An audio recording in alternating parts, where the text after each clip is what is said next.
ஆ, தற்போதுள்ள தற்போதுள்ள இயந்திர அறிவியல் உலகம் உருவாக்குவதற்கு நமக்கு எவ்வளோ வருஷம் ஆச்சு? ஒரு 300 வருஷம் ஆயிடுச்சா? இருக்கும். இன்றைக்கி உள்ள ஒரு முன்னேற்றத்தை அடையிறதுக்கு நமக்கு தொழிற்சாலைகள், காங்கிரீட் கட்டிடங்கள், அப்புறம் ரயில்வே தண்டவாளங்கள் இதெல்லாம் போட்டு இது ஆரம்ப கட்டத்தில்னு பார்த்தா ஒரு 300 வருஷம் 200 வருஷம் ஆயிடுச்சு. கஷ்டப்பட்டு ரொம்ப உயிரை கொடுத்து பணம் வச்சு ஒரு 300 வருஷமாக கஷ்டப்பட்டு தான் இப்போது உள்ள உலகம் நம்ம இன்றைக்கி வாழ்ந்துட்டுருக்கோம். இந்த உலகத்தை உருவாக்குவதற்கு தற்போதுள்ள இயந்திர அறிவியல் உலகம் உருவாக்குவதற்கு நமக்கு 300 வருடம் மிக கடுமையான உழைப்பு தேவைப்பட்டிருக்குது.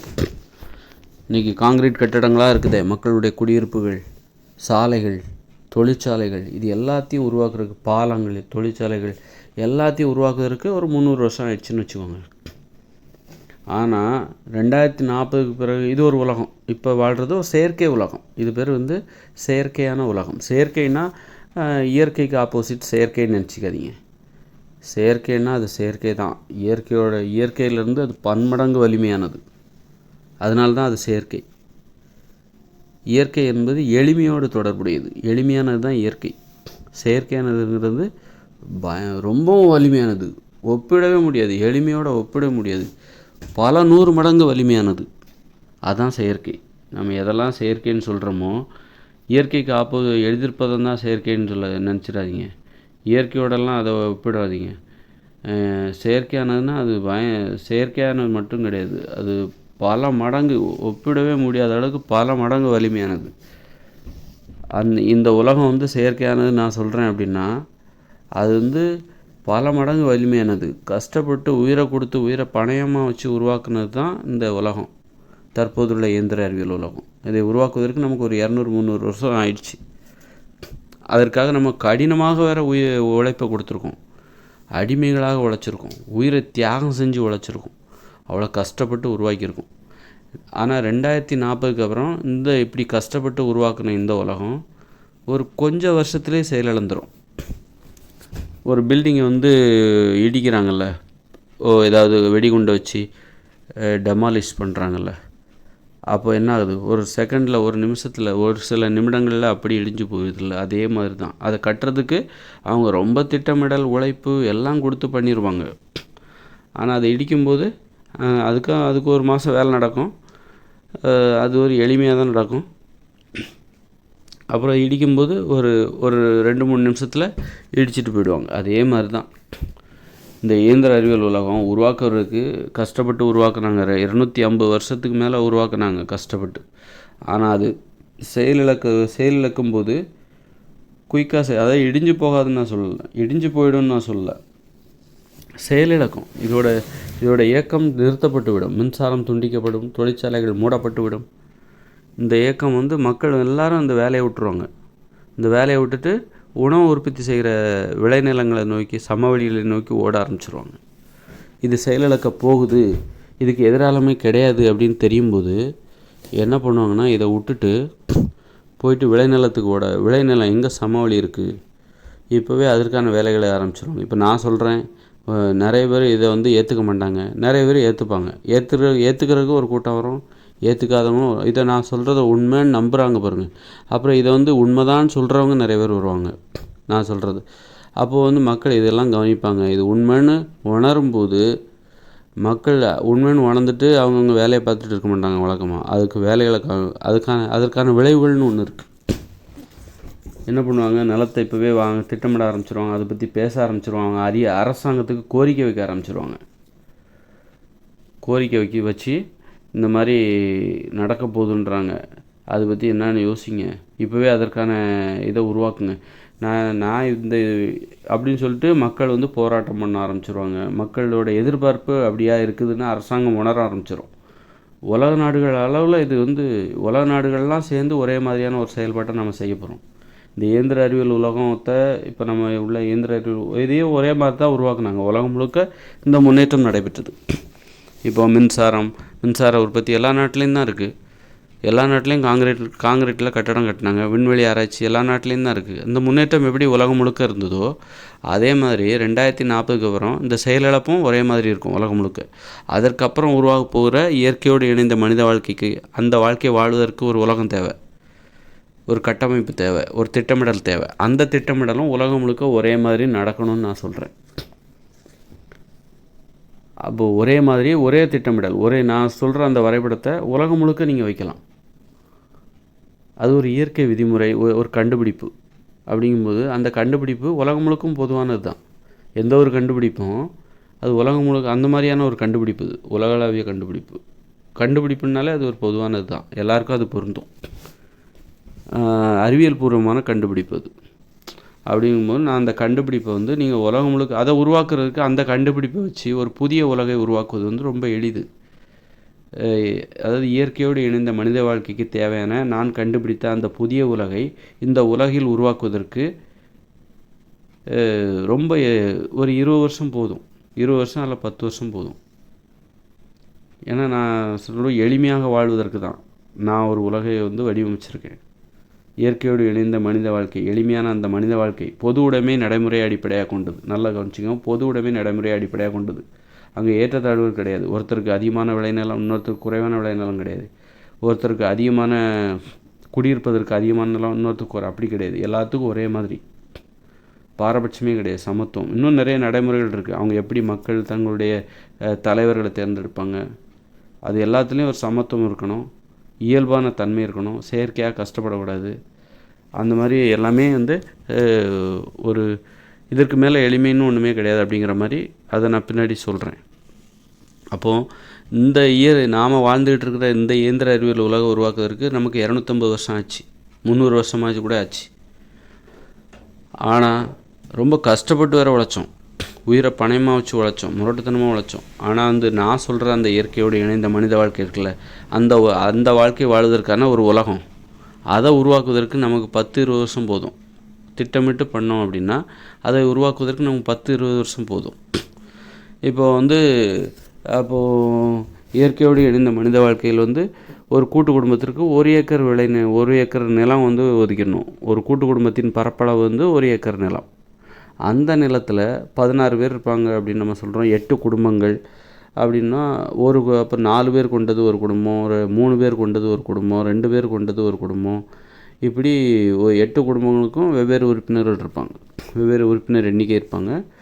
அப்போது அவங்களுக்கான வீடு, ஒவ்வொருத்தருக்கும் 8 வயசுக்கு மேலே உள்ள ஒவ்வொருத்தருக்கும் ஒவ்வொரு வீடுன்னு நம்ம சொல்லியிருக்கோம். அந்த வீடெல்லாம் எப்படி உருவாக்கணும், அதை ஒரு 500-600 வருஷத்துக்கு வர்ற மாதிரியான பூகம்பத்தை எல்லாம் தாங்கி நிலைத்து நிற்பதற்கு ஏற்றவாறு ஒரு கட்டிடத்தை நம்ம கட்டி கொடுக்கணும். கட்டிடம்னா அடுக்குமாடி கட்டிடம் இல்லை, ஒரே தளம்தான். ஒரு வீடு, ஒருத்தர் மட்டுமே வசிக்கக்கூடிய ஒரு வீடு. பின்னாடி கிணறுலாம் தேவைப்படுது. கிணறு தோண்டணும். ஏன்னா இப்போ பண்ணால் தான் அது உண்டு. நீங்கள் 2040க்கு அப்புறம் நீங்கள் அலட்சியமாக இருந்துட்டிங்கன்னா அப்புறம் இந்த உலகமே செயலிழந்துடும். உங்கள்கிட்ட தொழில்நுட்பம் எதுவும் கிடையாது, மின்சாரம் கிடையாது, போக்குவரத்து வாகனங்கள் கிடையாது, மக்களை ஒருங்கிணைச்சு அந்த வேலையை செய்ய முடியாது. அப்படி இருக்கும்போது இப்போ நான் அந்த கண்டுபிடிப்பை உங்களால் நடைமுறைப்படுத்த முடியாது. இப்போ எதிர்கால வாழ்க்கை நாம் தான் அந்த எதிர்காலத்தில் வாழ போகிறோம். நாம் உருவாக்குகிற உலகத்தில் நாம் தான் வாழ போகிறோம். அப்புறம் நாமளே தான் கஷ்டப்படுவோம். அப்புறம் ஐயோ அதை செஞ்சுருக்கலாமே, இதை செஞ்சுருக்கலாமே அப்படின்னு யோசிக்கக்கூடாது. அதே நேரத்தில் ரொம்ப வல்லரசு நாடுகள்லாம் இருக்காங்களா, அவங்க தங்களுக்காக மட்டும் செஞ்சிக்காமல் எங்கெல்லாம் உலகம் முழுக்க அதை நடைமுறைப்படுத்துவதற்கு அவங்களும் அந்த முயற்சியில் ஈடுபடணும். சில வறுமையில் வாழுகிற நாடுகள், அவங்களுக்கும் அந்த உதவியை செய்யணும், செஞ்சு கொடுக்கணும். நான் சொல்கிற அந்த உலகை உருவாக்குவதற்கு ரொம்ப எளிது. அதுக்கு 10 வருஷம் போதுமானது. ஒரு திட்டமிடல் தான். விளைநிலங்கள் தனியாக இருக்குது. அப்புறம் சாலைகள், அதில் விட சாலைகளில் நம்ம என்ன பண்ணணும், ஒரு தெரு சாலைகள்லாம் எப்படி இருக்கணும் அப்படின்னா, இந்த மலைகளில் உள்ள கற்களை உடச்சி அதை இப்போ அந்த மாதிரி கோயில்கள்லாம் பண்ணுறாங்க. கோயில்களை ஏதோ பாறை கற்களை வச்சு தான் கோயில்களை கட்டினாங்க. அந்த கோயில்கள் 1000 வருஷத்துலேயும் இன்னும் இருக்குது. அப்போது அவங்களும் தளங்கள் போடுவதற்காக கோயில்களிலிருந்து மலைகளிலிருந்து வெட்டி எடுக்கப்பட்ட பாறைகளை தான் தளங்கள் போடுவதற்காக பயன்படுத்துகிறாங்க. அந்த தளங்கள் 1000 வருஷம் கழிச்சும் இன்னும் இருக்குது. அது மாதிரியான ஒரு தொழில்நுட்பத்தை பயன்படுத்தி ஒரு 1000 வருஷத்துக்கு நமக்கு நீடித்து பயன் தருகிற ஒரு கட்டமைப்பை நாம் உருவாக்க வேண்டும். இப்போ அதுக்கான உயரமான கட்டடம், கோயில் மாதிரி உயரமான அப்படி நான் சொல்ல வரல. ஒவ்வொருத்தருக்கும் ஒவ்வொரு வீடு நம்ம கொடுக்கணும்னு நம்ம சொல்கிறோம். 8 வயசுக்கு மேலே உள்ள ஒவ்வொருத்தருக்கும் ஒவ்வொரு வீடு. அந்த வீடு எப்படி இருக்கணும் அப்படின்னா ரொம்ப சின்னதாக தான் இருக்கணும். ஒரு இயற்கையோடு இணைந்த மனித வாழ்க்கையில் ஒரு வீடோட அளவுங்கிறது எப்படி இருக்கணும் அப்படின்னா ஒரு 10 அடி அகலம், 10 அடி நீட்டம், அவ்வளோதான். ஒரு உணவுப் பொருட்களை வைத்துக்கொள்வதற்கு ஒரு அறை. அப்புறம் கழிப்பிடம்லாம் வைக்க முடியாது. கழிவறை வந்து இந்த உலகத்தில் வேணால் வீட்டுக்குள்ளே வச்சுக்கலாமே தவிர, இயற்கையோடு இணைந்த மனித வாழ்க்கையில் கழிப்பறை என்பது வீட்டோடு இணைந்து வீட்டுக்குள்ளே இருக்காது. அதற்கென கழிப்பிடம் வந்து திறந்தவெளி கழிப்பிடம். அதற்கென ஒரு அமைப்பு வந்து கூட்டு குடும்பத்தின் பின்புறமாக ஏற்படுத்தப்பட வேண்டும். பின்புறமாக கொஞ்சம் தள்ளி ஏற்படுத்தப்பட வேண்டும். ஒவ்வொரு கூட்டு குடும்பத்துலேயும் வந்து முன்புறம் வந்து தெருச்சாலை போகும். அப்புறம் பக்கவாட்டில் இருபுறமும் வந்து 20 அடி நீளமுள்ள கிணறு, 10 அடி அகலமும் 20 அடி நீளமும் கொண்ட நீள் சதுர கிணறு தேவை. ஏன்னா வீட்டுக்கு உபயோகப்படுத்துவதற்கு தண்ணி தேவை. அந்த தண்ணியை இங்கேருந்து தான் பெறணும். மேலும் இந்த கிணறு வந்து இதை வந்து நாம் உறுதியான கிணறாக ஏற்படுத்தணும். இன்னும் சில காலங்களில் இடிஞ்சு விழுந்துடக்கூடாது. ஒரு 100, 200, 500 வருஷத்துக்கு உழைக்கிற மாதிரியான கட்டமைப்பு கொண்ட ஒரு கிணறுகளை உருவாக்கணும். அப்படிப்பட்ட கிணறுல வந்து நம்ம மழை நீரை சேகரிக்க முடியும். அப்புறம் வீட்டிற்கு அந்த கூட்டு குடும்பத்திற்கு தேவையான தண்ணீரை மிக அருகிலே பெற்றுக்கொள்ள முடியும். ஒவ்வொரு கூட்டு குடும்பத்திலையும் முன்பக்கம் தெருச்சாலை இருக்கும். அப்புறம் பின்பக்கம் ஒரு கிணறு இருக்கும், நீள் சதுர கிணறு. அப்புறம் 3 பக்கங்களிலும் ஒரு 20 அடி நீளமுடைய கிணறு இருக்கணும். 10 அடி அகலமும் கொண்ட 20 அடி நீளமுடைய ஒரு கிணறு இருக்கணும். கூட்டு குடும்பத்தின் பின்பக்கமும் அப்புறம் வலது பக்கம் இடது பக்கம். முன்பக்கத்தில் வந்து தெருச்சாலை அது முன்பக்கம், அங்கே தேவையில்ல. இப்போ இந்த கிணறு வந்து அந்த கூட்டு குடும்பத்தின் நீர் தேவையை பூர்த்தி செய்கிறது. மேலும் இந்த மழைநீர் சேகரிப்பிற்காகவும் இவை பயன்படும். அது ஏன்னா தண்ணீர் வந்து நமக்கு தேவை. அதை எப்படி பெறுவது? கிணற்றின் மூலமாக தான் நம்ம பெறணும். நாம் வந்து ஒரு 1000 வருடத்திற்கு அந்த மக்களுக்கு பயன்படுகிற வகையில் நீடித்து உழைக்கக்கூடிய ஒரு கட்டமைப்பை எவ்வாறு ஏற்படுத்தி கொடுப்பது அப்படின்னு நம்ம யோசிக்கணும். அதை வந்து நம்ம நடைமுறைப்படுத்தினால போதும். இந்த கிணறு வைக்கணும். அப்புறம் கூட்டு குடும்பத்திற்கு கிணறு இருக்கிற கிணறு வந்து 10 அடி அகலம், 10 அடி அப்படி அந்த மாதிரி ஒரு கிணறு போதும். 20 அடி நீளத்துக்கெலாம் அந்த கிணறு வந்து எந்தெந்த இடத்துல 20 அடி நீளமுடைய கிணறு, அது வந்து 10 அடி அகலம் இருக்கும், 20 அடி நீளம். அந்த மாதிரியான கிணறு வந்து எங்கெல்லாம் வரும் அப்படின்னா, இந்த கூட்டு குடும்பத்தின் பின்புறம், அப்புறம் இடது பக்கம் வலது பக்கம் அப்படி இருக்கும், பக்கவாட்டில். அப்புறம் விளைநிலங்களில் வந்து இதே மாதிரி 20 அடி நீளமுடைய கிணறு வந்து ஒவ்வொரு விளைநிலத்துலையும் தேவை. 2 ஏக்கர் விளைநிலம் கொடுக்குறோம்ல, 8 வயசுக்கு மேலே உள்ள ஒவ்வொருத்தருக்கும் 2 ஏக்கர் விளைநிலம் கொடுக்கும்போது அந்த 2 ஏக்கர் விளைநிலத்துலேயும் தனித்தனியாக பிரிக்கிறோம். 1 ஏக்கர் விளைநிலம் வந்து காய்கறிகள், பழங்கள் உற்பத்தி செய்கிற, கிழங்குகள் உற்பத்தி செய்கிற, கீரைகள் உற்பத்தி செய்கிற இடம். இன்னொரு விளைநிலம் வந்து இந்த கால்நடைகள், ஆடு மாடுகள், கோழிகள் வளர்க்கப்படுகிற இடம். அங்கேயும் மரங்கள் இருக்கும், அங்கேயும் பழங்களை தருகிற மரங்கள் இருக்கும். அதுக்கு அடியில் வந்து இந்த ஆடு மாடுகள் சுதந்திரமாக அது விளைநிலத்திற்குள் புகுந்து விடாதபடி இயற்கையான ஒரு வேலி நடுவில் இருக்கணும். இந்த நடுவில் வந்து ஒரு 20 அடி நீளமுடைய 10 அடி அகலமுடைய கிணறு இருக்கணும். அந்த கிணற்றிலிருந்து அந்த விளைநிலத்திற்கு தேவையான நீரை பெற்றுக்கொள்ள வேண்டும். அப்போ அப்படி ஒரு கிணறை நம்ம உருவாக்கணும், திட்டமிட்டு உருவாக்கணும். அது ஒரு 500, 600, 1000 வருஷத்துக்கு கூட வரணும். அதுதான் நாம் சாதிக்க வேண்டிய சாதனை. அப்படி ஒரு புது உலகை உருவாக்க வேண்டியது நாம் செய்ய வேண்டிய சாதனை. அதற்கு தான் அந்த தொழில்நுட்பத்தை நாம் கண்டுபிடிச்சிருக்கோம். இன்றைக்கி நாம் இவ்வளோ கண்டுபிடிப்புகளை கண்டுபிடிக்கிறோமே, இதோட நோக்கம் என்ன? அதோடைய நோக்கம் என்னன்னாக்கா, அந்த நோக்கத்தை வைத்து நாம் ஒரு 1000 வருஷத்துக்கு தேவையான நீடித்து உழைக்கக்கூடிய கட்டமைப்புகளை எதிர்கால தலைமுறையினருக்கு, அவங்களோட நாமளும் தான் சேர்ந்து வாழ போகிறோம். அப்போ நமக்காகவும் எதிர்கால தலைமுறையினருக்காகவும் நாம் அந்த கட்டமைப்பை உருவாக்கி அவர்களுக்கு கொடுக்க வேண்டும். அதற்கப்புறம் மனித உயிர்களின் வாழ்க்கை என்பது முற்றிலும் மாறுபட்டுவிடும். எளிமையாக வாழ்வது தான் மனித உயிர்களின் வாழ்க்கை, மகிழ்ச்சியாக வாழ்வது தான் மனித உயிரின் வாழ்க்கை என்பதாக மாறிவிடும். அங்கே வந்து பள்ளிக்கூடங்கள் கிடையாது, கல்லூரிகள் கிடையாது. ஆனால் எழுத்தறிவு உண்டு. அம்மா அப்பா வந்து எழுதுவதற்கும் கூட்டல் கழித்தல் கணக்கு கற்றுப்பாங்க. இயற்கையோடு இணைந்த மனித வாழ்க்கையில் அவர்கள் வந்து எழுதுவாங்களா, படிப்பாங்களா, கணக்கு வழக்கெல்லாம் அவங்களுக்கு தேவை, கண்டிப்பாக தேவை. ஆனால் அந்த வாழ்க்கைக்கு எவ்வளோ எந்த அளவுக்கு கணக்கு தேவையோ அதைத்தான் அவங்க தெரிஞ்சுப்பாங்க. கூட்டல் கழித்தல் வகுத்தல் பெருக்கல், அவ்வளோதான். அது வந்து அவங்க வாழ்க்கையில் எந்த அளவுக்கு தேவையோ அதைத்தான் தெரிஞ்சுப்பாங்க. பெரிய கணித பேராசிரியர், பெரிய ஆராய்ச்சியெல்லாம் அங்கே தேவையில்லை. அவங்க எளிமையாக வாழப்போகிறவர்கள். எளிமையாகவே அவர்களுடைய பயன்பாடு, ஒரு மொழியின் பயன்பாடு, கணிதத்தின் பயன்பாடு எல்லாம் எளிமையாக இருக்கும். அதை கற்றுக்கிறதுக்கு பள்ளி கல்லூரி தேவையில்லை. அவங்க பெற்றோர்களே ஆசிரியர்களாக இருப்பார். ஒவ்வொருவரும் ஆசிரியர்களாக இருப்பார்கள். எல்லாருமே ஆசிரியர்கள், எல்லாருமே மாணாக்கர்கள். ஏன்னா எளிமையான கல்வி, அது வாழ்க்கைக்கு தேவையான கல்வி. அப்புறம் கவிதை எழுதுவாங்க, எல்லாருமே கவிதை எழுதுவாங்க. அப்புறம் வந்து ஒவ்வொருத்தரும் தன்னை பற்றிய விவரங்கள் கொண்ட ஒரு ஆவணத்தை உருவாக்கி வைத்திருப்பார்கள். அது ஓலைச்சுவடியாக இருக்கலாம். தன்னை பற்றினா தன்னுடைய பேர் என்ன, தன்னுடைய அப்பா பேர் என்ன, அம்மா பேர் என்ன, தன்னுடைய கூட்டு குடும்பத்திற்குன்னு ஒரு நம்பர் கொடுப்பாங்க. ஒவ்வொரு கூட்டு குடும்பத்திற்கும் ஒரு நம்பர். ஒரு ஊரில் வந்து ஒரு தெருவில் 10 கூட்டு குடும்பம் இருக்கும். ஒரு ஊரில் வந்து 30 தெருக்கள் இருக்கும். ஒவ்வொரு தெருவுலையும் 10 கூட்டு குடும்பம் இருக்கும். அப்போ ஒரு ஊரில் 300 கூட்டு குடும்பங்கள் இருக்கும். ஒவ்வொரு கூட்டு குடும்பத்திற்கும் ஒரு நம்பர் கொடுக்கப்படும். இது 1ஆம் நம்பர் குடும்பம், எங்கள் குடும்பத்தோட நம்பர் முதல் தெருவில் வந்து 10 நம்பர் இருக்கும். 10 கூட்டு குடும்பம். அப்போ ஒரு 1ஆவது நம்பர், 2ஆம் நம்பர், 3ஆம் நம்பர் அப்படி இருக்கும். 2ஆவது தெருவில் அடுத்த 2/11 அப்படின்னா 2ஆவது தெருவில் உள்ள 11ஆவது கூட்டு குடும்பம் அப்படின்னு வைக்கலாம். இப்போ 3ஆவது தெருவில் உள்ள 3ஆவது அங்கே உள்ள ஒரு கூட்டு குடும்பத்துக்கு ஒரு நம்பர் கொடுக்கணும். அந்த மாதிரி 300 கூட்டு குடும்பம் சேர்ந்தது ஒரு ஊர்.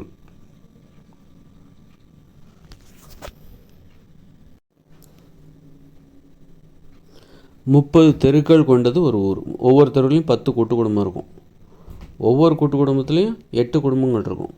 8 குடும்பம்னா அம்மா அப்பா பிள்ளைங்க அப்படி கிடையாது. சில குடும்பத்தில் 8 குடும்பத்தில் ஒரு குடும்பத்தில் அம்மா அப்பா இருப்பாங்க, அப்புறம் 2 பிள்ளைங்க இருப்பாங்க. இன்னொரு குடும்பத்தில் அம்மா அப்பா மட்டும் இருப்பாங்க. இன்னொரு குடும்பத்தில் அம்மா அப்பா ஒரு பிள்ளை இருப்பாங்க. இன்னொரு கூட்டு குடும்பத்தில் அம்மா அப்பா மட்டும் இருப்பாங்க. இன்னொரு கூட்டு குடும்பத்தில் அதாவது கல்யாணம் ஆகாதவங்க, ஆவதற்கு தயாராக இருக்கிறவங்க, 16 வயதிற்கு மேற்பட்ட யாராவது தனியாக கூட இருப்பாங்க. அந்த மாதிரி ஒருத்தர் மட்டுமே இருக்கிறதும் ஒரு குடும்பம் தான், 2 பேர் இருப்பதும் ஒரு குடும்பம் தான், 3 பேர் இருப்பதும் ஒரு குடும்பம் தான். 16 வயசுக்கு மேலே ஆயிடுச்சுன்னா ஒரு ஆணோ பெண்ணோ வந்து தனியாக வசிக்க போயிடணும். அதே கூட்டு குடும்பத்திற்குள் தனியாக ஒரு குடும்பத்தில் வசிக்க போய்விட வேண்டும். அப்போது நாம் வந்து ஒரு கூட்டு குடும்பத்தில் கட்டமைப்பை உருவாக்கும்போது இப்படி தான் உருவாக்கணும். 4 பேர் வசிக்கக்கூடிய ஒரு குடும்ப அமைப்பு, அதற்கான கட்டிட அமைப்பு, அங்கே என்னென்ன கட்டிடம்லாம் வரும், ஒரு 8 வயசுக்கு மேற்பட்டவங்க 4 பேர் வசிக்கக்கூடிய ஒவ்வொருத்தருக்கும் தனித்தனி வீடு அப்படின்னு சொல்லிட்டு ஒரு 4 வீடு அங்கே இருக்கும். அப்புறம் அங்கே வந்து கண்டிப்பாக ஒரு குடும்பம்னா அங்கே கண்டிப்பாக ஒரு ஜோடி இருப்பாங்க. ஜோடி கண்டிப்பாக இருப்பாங்கன்னு சொல்லல, அங்கே 4 பேர் வசிக்கக்கூடிய ஒரு குடும்பத்தில் கண்டிப்பாக ஒரு ஜோடி இருப்பாங்க.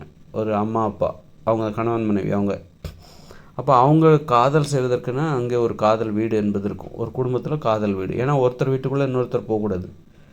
ஒரு குடும்பத்தில் ஒவ்வொருத்தருக்கும் தனித்தனி வீடு. அதில் வந்து ஒருத்தர் வீட்டுக்குள்ளே இன்னொருத்தர் போகக்கூடாது. அம்மா வீட்டுக்குள்ளே பையன் போகக்கூடாது, பையன் வீட்டுக்குள்ளே அம்மா போகக்கூடாது, அப்பா வீட்டுக்குள்ளே மக போகக்கூடாது, மகளுடைய வீட்டுக்குள்ளே யாரும் அதாவது ஒருத்தரோட வீட்டுக்குள்ளே யாரும் போகக்கூடாது. அவங்கவுங்க வீட்டுக்குள்ளே அவங்கவுங்க தான் இருக்கணும். தனிமை என்பது ரொம்ப முக்கியம். இன்னொருத்தரை இடையூறு செய்யக்கூடாது. நீ போகலாம், இன்னொருத்தர் வீட்டுக்குள்ளே நீ போகலாம்னா என்ன பண்ணுவாங்க, நான் அம்மா கூட போய் படுத்து தூங்கிக்கிறேன், நான் அப்பா கூட தூங்கிக்கிறேன், அல்லது அம்மா வீட்டுக்குள்ளே போய் அரட்டை அடிக்கிறது. அப்போ ஒரு தனிமைன்னா ஓய்வு கிடைக்காம போயிடும். ஒருத்தர் வீட்டுக்குள்ளே இன்னொருத்தர் போகும்போது அந்த வீடு ஒரு விதிமுறை என்பது இருக்கணும். இன்னொருத்தர் ஒரு யாருமே வந்து தன்னுடைய ரூமுக்குள்ளே இன்னொருத்தர் வர்றது விரும்ப மாட்டாங்க. அதே நேரத்தில் அப்போ கணவன் மனைவி ஒன்றா சேரணுமே, அவங்க உடலுறவு வச்சுக்கணும், தாம்பத்தியத்தில் ஈடுபடணும்.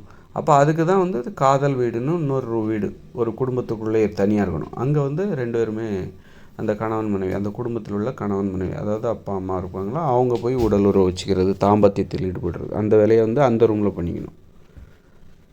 அப்போது இப்படிப்பட்ட கட்டமைப்பு வந்து ஒரு குடும்பத்தில் வந்து 4 பேர் வசிக்கக்கூடிய குடும்பம் என்பது 2 குடும்பம் இருக்கும். 8 குடும்பங்கள் சேர்ந்தது தானே ஒரு கூட்டு குடும்பம் நம்ம சொன்னோம். அப்போ 4 பேர் வசிக்கக்கூடிய குடும்பங்கள் வந்து 2 குடும்பம் இருக்கணும். 2 பேர் வசிக்கக்கூடிய குடும்பம் வந்து ஒரு 2 குடும்பம் இருக்கணும். 3 பேர் வசிக்கக்கூடிய குடும்பம் வந்து ஒரு 2 குடும்பம் இருக்கணும். இப்படி ஒருத்தர் மட்டுமே வசிக்கக்கூடிய குடும்பம் ஒரு 2 குடும்பம் இருக்கணும். இப்படி மொத்தம் 8 குடும்பத்தை நாம் ரெடிமேடாகவே உருவாக்கி ஒரு கூட்டு குடும்ப அமைப்பை உருவாக்கிடணும். அப்புறம் ஒவ்வொரு குடும்பத்துக்கும் ஒரு கிணறு வேணும். ஒரு சிறுநீர் கழிப்பதற்கான ஒரு இடம் வேணும். மலம் கழிப்பது என்பது கூட்டு குடும்பத்தை விட்டு வெளியேறி கூட்டு குடும்பத்திற்கு பின்புறமாக கொஞ்சம் தள்ளி போய் கூட்டு குடும்பத்திற்கு பின்புறம் ஒரு கிணறு இருக்கும். நீள் சதுர கிணறு, 20 அடி நீளம் 10 அடி அகலமுடைய ஒரு கிணறு இருக்கும். அதற்கு பின்புறமாக ஒரு சாலை இருக்கும். அந்த சாலையை கடந்தால் கழிப்பிடம், திறந்தவெளி கழிப்பிடம் வரும். அந்த சாலையை கடந்து திறந்தவெளி கழிப்பிடம் வரும். அந்த திறந்தவெளி கழிப்பிடத்தில் ஒவ்வொருவருக்கும், ஒரு கூட்டு குடும்பத்தில் உள்ள ஒவ்வொருவருக்கும் ஒரு திறந்தவெளி கழிப்பிடம் இருக்கும். அந்த கழிப்பிடம் எப்படி இருக்கும் அப்படின்னா, இப்போ ரெண்டு ரெண்டு கனசதுர கல் இருக்கும். அந்த ரெண்டு கனசதுர கல்லில் காலை வச்சுக்கணும். ஒரு காலை இந்த சதுரக்கல்லையும் நடுவில் ஆகியிருக்க வேண்டியதுதான். மலம் கழிக்க வேண்டியதுதான். நடுவில் இருக்கிற கேப்பில் மலம் கழிக்கணும். ஒவ்வொருத்தருக்கும் ஒரு 10 அடி அகலம் 10 அடி நீட்டத்தில் ஒரு திறந்த வெளி நிலம் கொடுத்துடணும். அந்த நிலத்தில் இந்த ஒரே ஒரு கல் தான் இருக்கும் அப்படின்லாம் கிடையாது. இந்த மாதிரி ஒரே ஒரு அமைப்பு தான் இருக்கும். அதாவது ரெண்டு கல்லையும் ஒரு கல்லையும் இன்னொரு ஒரு கல்லையும் வச்சு நடுவில் இப்போ கழிப்பிட மாதிரி தான். இப்போ ஒரு கழிவறை எப்படி இருக்குது அதே மாதிரியான அமைப்பில் கொஞ்சம் உயரமான கல்லாக இருக்கும். இடையில பள்ளம் இருக்கும். அந்த பள்ளத்தில் மலம் கழிக்கணும். ஒரு நாள் ஒரு கல்லில் அது மாதிரி நிறைய ஒரு 10 அடி அகலம் 10 அடி நீளத்தில் அல்லது இன்னும் கொஞ்சம் அகலமாக கூட வச்சுக்கலாம். அப்படி நிலம் ஒவ்வொருத்தருக்கும் கொடுத்துடணும். அதில் இந்த மாதிரி அமைப்பு கொண்டது. அதாவது ரெண்டு காலையும் வைக்கிற மாதிரி ரெண்டு கல் நடுவில் ஒரு இடைவெளி, அந்த இடைவெளிக்குள்ளே மலம் கழிப்பது அப்படிங்கிற மாதிரி இருக்குல்ல. அந்த மாதிரியான அமைப்பு ஒரு 2-3 ஒவ்வொருத்தருக்காக கொடுக்கப்பட்டுள்ள 10 அடி நீளம் 10 அடி அகலம் உடைய அந்த சதுர திறந்த வெளி நிலத்தில் மலம் கழிப்பதற்காக கொடுக்கப்பட்டுள்ள அந்த இடத்துல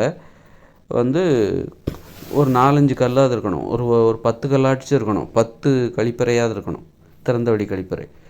ஏன்னா அங்கே ஒரு கழிப்பறையில் இன்றைக்கி இருக்கணும், நாளைக்கு இன்னொரு கழிப்பறை. அதாவது திறந்த வெளியில் ஒருத்தருக்காக கொடுக்கப்பட்டுள்ள அந்த 10 அடி அகலம் 10 அடி நீளமுள்ள திறந்த வெளி நிலத்தில் மலம் கழிப்பதற்காக ஏற்படுத்தப்பட்ட அமைப்பு என்பது அந்த கற்கள். நான் சொன்னல, ஒரு கால் இன்னொரு கல் நடுவில் ஒரு கேப்பு இருக்கும். அப்போ அந்த பள்ளத்தில் மலம் கழிக்கணும். அப்போது மறுநாள் இன்னொரு அதே 10 அடி அகலம் உள்ள ஒவ்வொருத்தருக்காக ஒதுக்கப்பட்டுள்ள அந்த நிலத்தில் இன்னொரு இடத்துல போய் மலம் கழிக்கணும். அந்த மாதிரி ஒரு 2-3 இருக்கும். அந்த மாதிரியான ஒரு அமைப்பு திறந்த வெளி மலம் கழிப்பதற்காக ஏற்படும். ஒரு இயற்கையோடு இணைந்த மனித வாழ்க்கையில் எப்படி மலம் கழிப்பு. அப்போ சுற்றி என்ன பண்ணணும் அப்படின்னா, ஒரு கூட்டு குடும்பத்திற்கு இந்த மாதிரி ஒரு இடம் ஒதுக்கிடுவாங்க பின்னாடி. அவங்க கூட்டு குடும்பத்திற்கு பின்புறமே கொஞ்சம் தள்ளி அப்படி ஒதுக்கும்போது அப்போது அதோட வேலி சுற்றுச்சுவர் இருக்காதா, திறந்த வெளி நிலம். சுற்றுச்சுவருங்கிறது இயற்கையாலான மரங்கள் தான். இயற்கையாலான மரங்களை சுற்றுச்சுவர் போல் வரிசையாக நட்டு வளர்த்துட்டா என்ன பண்ணும், அது ஒரு மரமாக உயர்ந்து வளரும். அதுவே ஒரு தடுப்பாகவும் மாறிவிடும். ஒவ்வொரு சதுரத்துலேயும் ஒவ்வொரு திறந்த வெளி கழிப்பிடத்தை சுற்றிலும் மலம் கழிப்பு அந்த இயற்கையாலான இயற்கை வேலியை. இயற்கை வேலின்னா என்னென்னா மரங்களாலும் செடிகளாலும் ஒரு சுற்றுச்சுவர். இந்த பக்கம் இருக்கிறவங்க அந்த பக்கம் தெரிய மாட்டாங்க, அந்த பக்கம் ஆண்களுக்கு தனியாகவும் பெண்களுக்கு தனி வரிசையிலும் அமைச்சிட வேண்டியதான். அந்த ஒரு கூட்டு குடும்பத்தில் 16 பேர் இருப்பாங்கன்னு சொல்கிறோம். அப்போ 16 கழிப்பிடம், திறந்தவெளி கழிப்பிடம் வீட்டுக்கு பின்புறமாக, அந்த கூட்டு குடும்பத்திற்கு பின்புறமாக கொஞ்சம் தூரத்தில். முதல்ல கூட்டு குடும்பத்திற்கு பின்புறமாக ஒரு கிணறு இருக்கும். அப்புறம் கிணறு தாண்டி சாலை, அப்புறம் அதை தாண்டி இந்த கழிப்பிடம் இருக்கும். அவங்க அந்த கிணத்துலேருந்து தண்ணியை கோரி அவங்களுக்கு அந்த மலம் கழித்து விட்டு குண்டி கழுவுவதற்காக பயன்படுத்தி கொள்ள வேண்டும். இப்படி ஒரு அமைப்பு அங்கே ஏற்படுத்தப்படுகிறது.